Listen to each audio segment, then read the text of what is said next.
muito chato, né, para o motociclista parar uma viagem por algum motivo, né? Eu já sofri uma vez, tive que quase abortar a viagem, acabou que a moto voltou a ligar e eu continuei a viagem, mas é meio assim chato, né, para o motociclista que se programa tudo alguns meses e chega na hora, algum probleminha pode dar errado, né? Claro, e o meu foi um problemão, porque é uma coisa que acontece no Peru a cada 30 anos, no norte do Peru, fronteira com o Equador.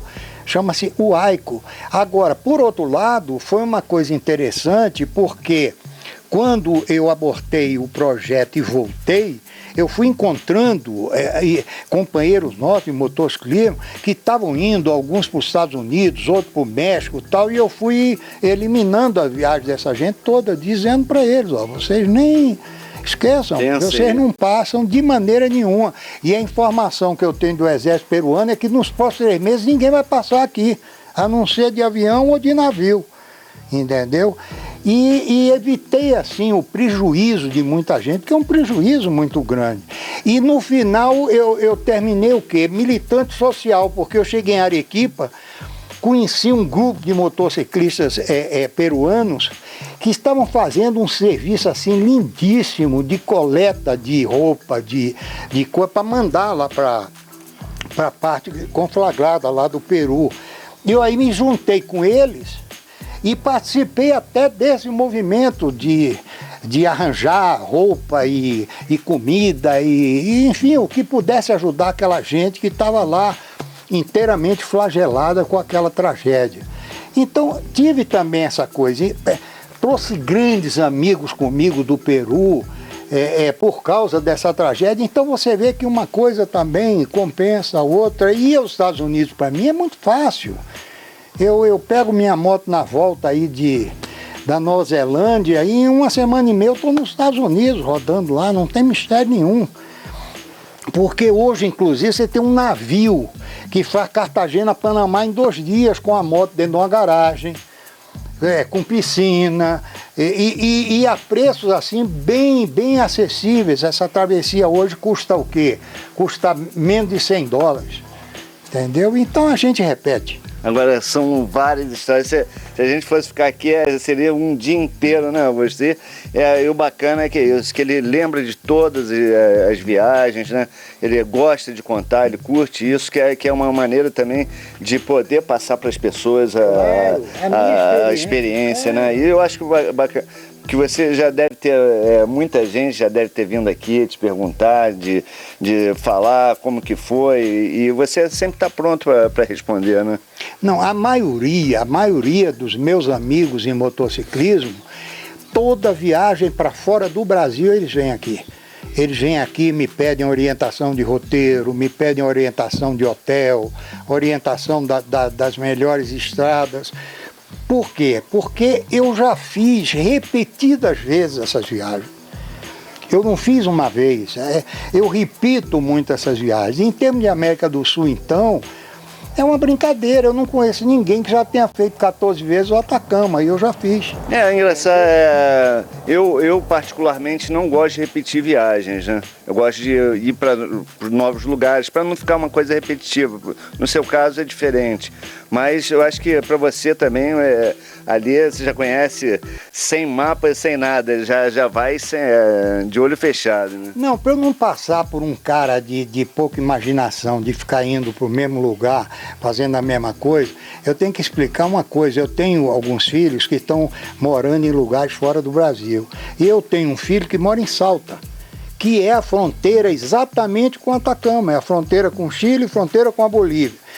Eu vou visitar meu filho em Salta, 3, 4 dias depois, acabou minha visita, eu tenho que optar por um outro caminho para voltar para casa. Então eu entro no Atacama e saio procurando caminhos diferentes, mas rodando dentro do Atacama. Agora o Augusto estava me falando aqui que ele tem um filho também que faz aquela pescaria mortal, né? Que realmente assim, uma coisa assim que poucas pessoas fazem, né? Não, aquilo é uma loucura, né? Aquilo é uma barbaridade. Eu conheci o esquema todo quando fui ao Alasca Ele já está nisso há 19 anos, ganha um bom dinheiro com isso, porque o bônus de risco dessa coisa é realmente muito alto, não é? E tem até uma coisa assim, meio piada com relação a isso, que eu quando fui ao Alasca, nós sentamos para jantar, era o dia do meu aniversário, e depois da terceira garrafa de vinho, eu disse para ele, porra, para com isso é uma loucura, e qualquer hora dessa eu recebo um telefonema em casa no Brasil com a tragédia aí, que você vai me levar. Ele aí me pergunta, pai, qual é a tua idade? Você está comemorando aqui comigo? Eu digo 70. Ele disse 70 anos, sentou numa moto no Rio de Janeiro, em Norfolk, e chegou no Alasca. Eu digo, ele disse, se você me falar, pai, em perigo, em falta de segurança, pelo amor de Deus, vamos mudar de assunto e vamos comemorar teu aniversário. E eu realmente mudei de assunto, né? Mas é muito... o Augusto, ele já passou por várias, logicamente, né? Vários perigos, né, no meio da estrada. Eu acho que, além de sozinho, né? Como você pegou... vários ventos também indo para o Ushuaia e como que é sozinho na estrada, Augusto? A galera que às vezes vai com um monte de gente, acha que se for 2 pessoas só já é inseguro, e sozinho então é pior ainda, né? Olha, para mim não, porque eu me sinto bem viajando sozinho. Normalmente, uma companhia numa viagem, uma viagem longa, no fim de 10, 15 dias, você já está começando a se atritar com essa pessoa, porque um quer ir para um lugar, o outro quer ir para o outro, um quer sair 1 hora, o outro quer sair para o outro. E eu já tive uma experiência muito séria dessa na minha vida. Entendeu? Numa viagem que eu fiz ao Peru. Iria fazer ao Peru e ela terminou no Chile e voltei. Exatamente por isso. Então, o pessoal me pergunta, mas Augusto, não é perigoso sozinho? Não, porque aí é que entra o Pensat. Porque se eu for assaltado numa estrada, levar minha moto, por exemplo, o Pensat desliga o motor da moto, fala com a polícia do local onde eu fui assaltado, do país que eu tiver, e eu recupero minha moto, entendeu? Corro o risco de ser morto por um assaltante, isso eu também corro isso se eu tiver com mais 5 comigo, não faz diferença nenhuma, entendeu? Então eu realmente prefiro andar sozinho, prefiro usar meus mapinhas antigos e plastificados, entendeu? Para tirar minhas dúvidas do caminho. Eu não uso essas coisas, GPS, eu acho isso tudo muito complicado para minha cabeça. Sabe? Agora, já teve algum momento que você errou o caminho e teve que voltar 100, 200 quilômetros? Ah, várias vezes. Eu inclusive, já me perdi no deserto do Techura, no Peru, exatamente por isso. Eu entrei numa bifurcação errado, entendeu? Que normalmente, na noite anterior, eu estudo os meus 800 quilômetros do dia seguinte, e aí vejo o nome das cidades, ou em árabe, seja em que coisa for, e na hora eu chego numa bifurcação, eu localizo aquela palavra que está na minha memória e entro em direção a ela. Quer dizer, é raro eu me perder, mas dessa vez eu me perdi, me dei muito mal, e vou lhe mostrar inclusive uma peça que eu tenho ali, que eu trouxe de lembrança para nunca mais esquecer esse susto que eu passei no deserto de Techura, que é um deserto muito mais complicado do que o Atacama. É o deserto do Techura no Peru. Que coisa, hein? Daqui a pouco a gente vai mostrar um pouquinho dos troféus que ele tem. Ele tem vários troféus, ele já... Em todos os eventos de motos do Brasil, ele sempre tá junto, as pessoas vão até ele, perguntam, sempre tem uma pergunta, uma curiosidade. E é muito legal a gente poder transmitir e tá aqui com o Augusto, que é realmente um guerreiro aí das estradas, ele que daqui a pouquinho vocês vão ver aí a quantidade de troféu, né? Mas Augusto, antes de encerrar esse bloco aqui, eu queria que você falasse um pouquinho a respeito dessas viagens que você fez para a Ásia, né? Que, como você falou, em árabe, né? E como que era você falar com as pessoas, e quando você passou, deve ter tido algumas coisas que você tenha visto de guerra, né? E teve que passar por fronteiras aí com a documentação, às vezes as pessoas não entendem o que você está falando, às vezes o inglês também eles não entendem. Como é que era essa parte na Ásia que você foi? Bom, o mundo árabe, né, e a parte asiática, você esqueça qualquer tipo de idioma fora de hotel e restaurante.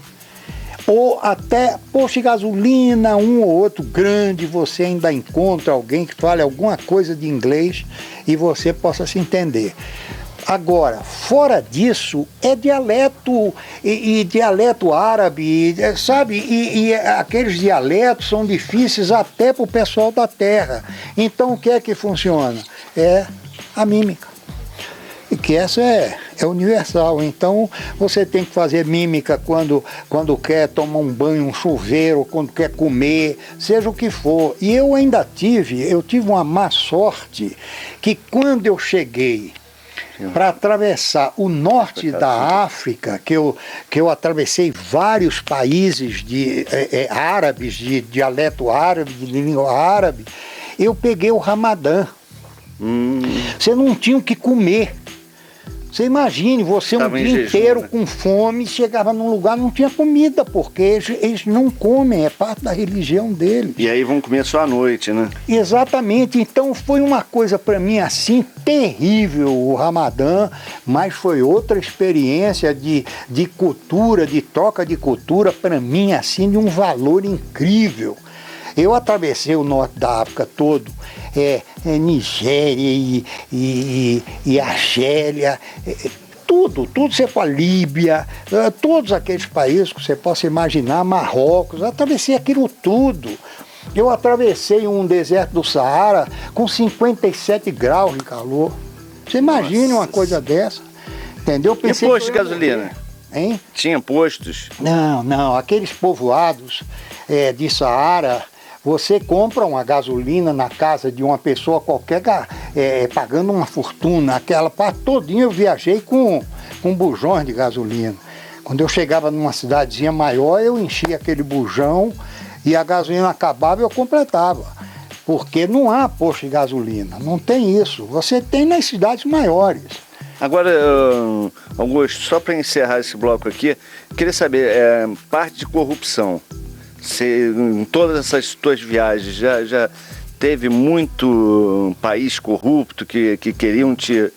Enquanto você não pagasse uma propina, você não conseguia sair com a moto?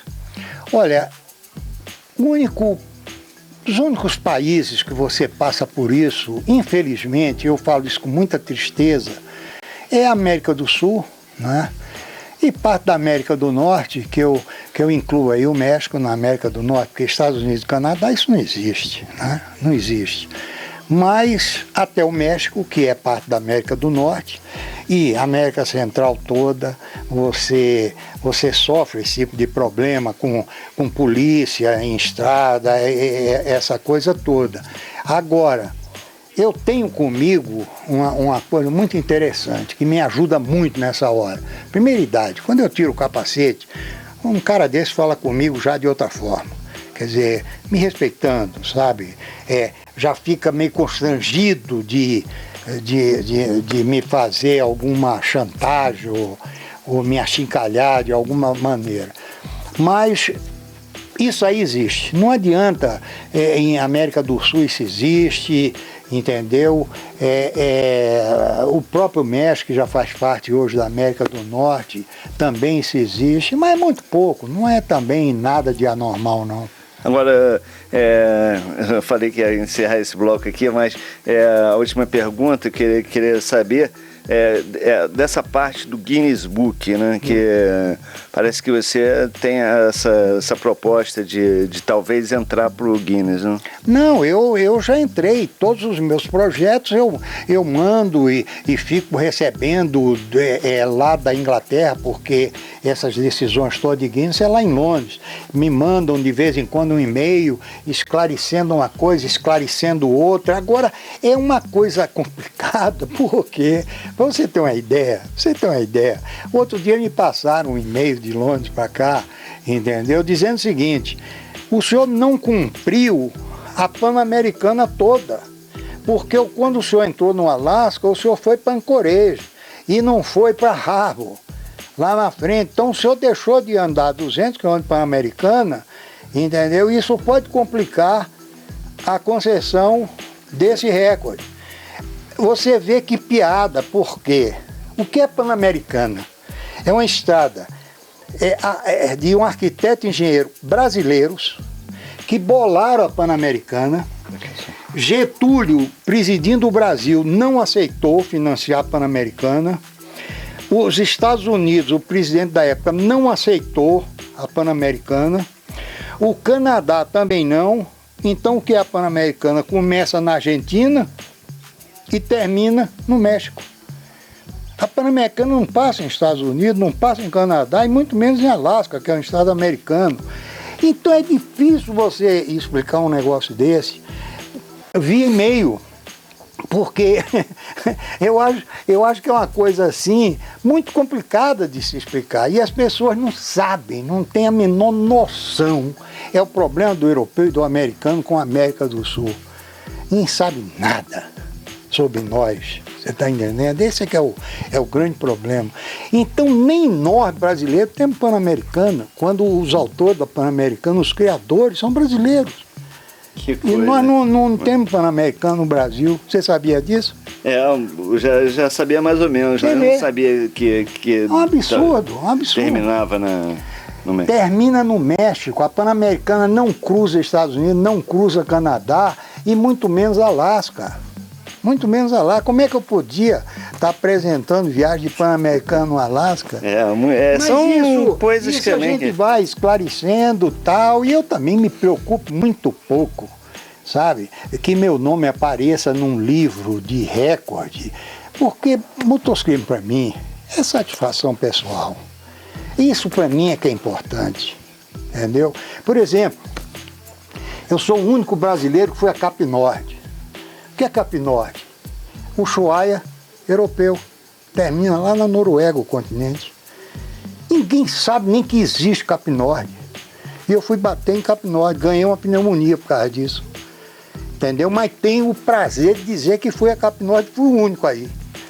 E sou realmente o único até hoje aqui conversando com você, porque eu desconheço alguém que tenha ido a Cap Norte, do Brasil a Cap Norte, de moto, chegando lá de moto. Aí é que está o problema. Faro. O que é Faro? Segundo maior encontro de moto do mundo. O maior da Europa. Eu tenho aí um troféu do motociclista mais rodado do encontro de Faro. Um brasileirinho lá de Friburgo, de Nova Friburgo, lá de Pernambuco, do Nordeste, chegou lá numa motinha 800 cilindradas e trouxe esse troféu. Sturgis. O que é Sturgis, meu Deus? É o maior encontro do mundo, uma coisa assim reverenciada por todos os motociclistas do mundo. Aquilo, o fato do cara chegar em Sturgis já é assim um acontecimento. Eu sou o único brasileiro que fui a Sturgis de moto partindo daqui, dessa casa onde nós estamos conversando, e trouxe lá o troféu do participante mais rodado do evento, maior do mundo. Que bacana, hein? Entendeu? Então essas coisas é que realmente me satisfazem no motociclismo. É transferir essa experiência toda para um motociclista mais novo, para ele não estar fazendo bobagem, se mostrando, fazendo, acontecendo.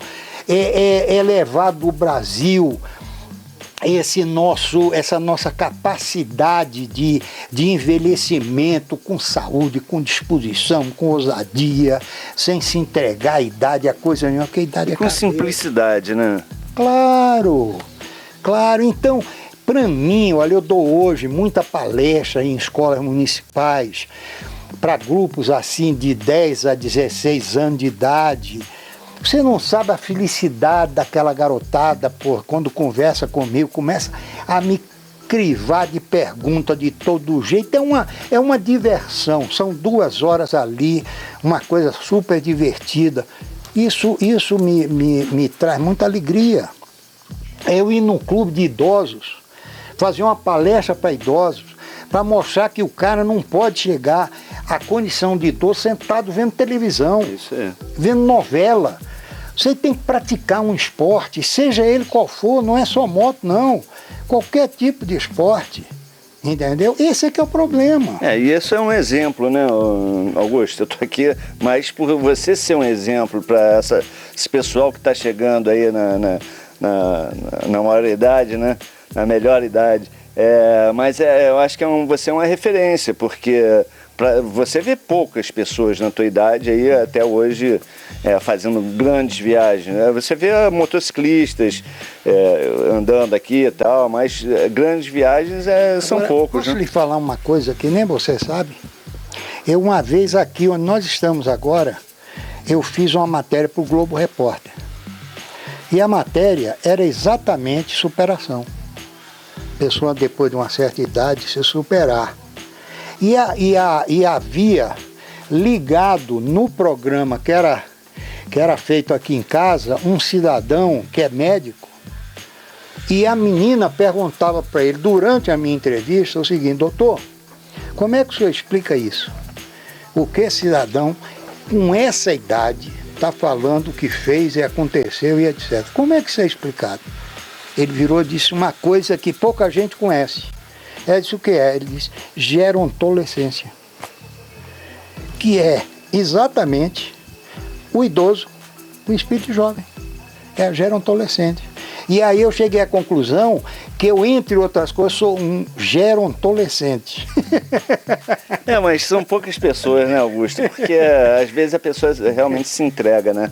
E eu acho que é mais um motivo aí para o pessoal que está acompanhando, que vem a envelhecer, né? Que todos nós vamos envelhecer, claro. Mas que a gente envelheça com saúde, com disposição. Hoje se tem uma série de coisas que a gente pode prolongar a vida, né? Claro. E eu acho que essa é uma maneira da gente poder também estar transmitindo um pouquinho da vida do Augusto. Claro. Mas agora vamos terminar esse bloco aqui e vamos agora entrar e ver lá dentro os troféus, e eu queria que você contasse um pouquinho de cada lugar lá dos troféus. Então continue ligado que a gente volta daqui a pouquinho com mais estilo radical. Valeu, até lá.